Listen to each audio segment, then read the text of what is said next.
어쩜 이렇게 시간이 안 가는지 정말 버스 안에서 고인 이불 속에서 고인 고인은 언제나 너에게 고인 Assalamualaikum warahmatullahi wabarakatuh. Perkenalkan, nama saya Dera Septiana dari kelas Manajemen 22B dengan NPM 22411092. Di sini saya akan menjelaskan materi tentang bentuk-bentuk kerjasama dalam bisnis.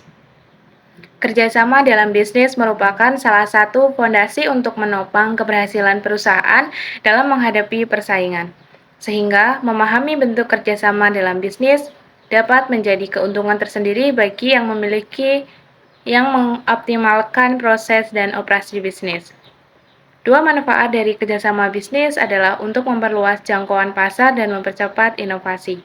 Dengan demikian, berikut ini adalah bentuk kerjasama bisnis dan contoh penerapannya dalam dunia nyata. Yang pertama yaitu joint venture. Ini adalah bentuk kerjasama di mana dua perusahaan atau lebih menggabungkan sumber daya atau untuk proyek atau usaha tertentu. Mereka biasanya membentuk entitas hukum baru untuk mengelola proyek tersebut. Contoh, PT Nestle Indofood Citarasa Indonesia pada tahun 2005 yang merupakan hasil perusahaan patungan antara PT Nestle Indonesia dan PT Indofood. Yang kedua, franchising atau franchising adalah bentuk kerjasama di mana pemilik usaha memberikan lisensi kepada individu atau perusahaan franchise untuk menggunakan merek dagang, model bisnis, dan dukungan operasional mereka. Contohnya yaitu McDonald's adalah contoh franchise yang terkenal di mana individu dapat membuat restoran McDonald's dengan menggunakan merek dan proses operasional mereka. Yang ketiga ada outsourcing. Dalam outsourcing perusahaan mengontrak pihak ketiga untuk melaksanakan fungsi tertentu dalam bisnis mereka seperti pelayanan pelanggan, produksi, atau pengembangan perangkat lunak. Contoh, sebuah perusahaan teknologi mengontrak pada ketiga untuk menyediakan dukungan pelanggan bagi produk mereka. Yang keempat ada supplier relationship, yaitu kerjasama dengan pemasok.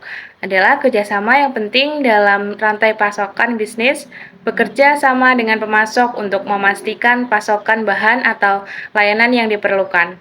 Contoh, sebuah produsen mobil bekerja sama dengan pemasok komponen elektronik untuk memastikan pasokan yang stabil, misalnya Honda yang menggunakan Kenworth dan supply head unitnya.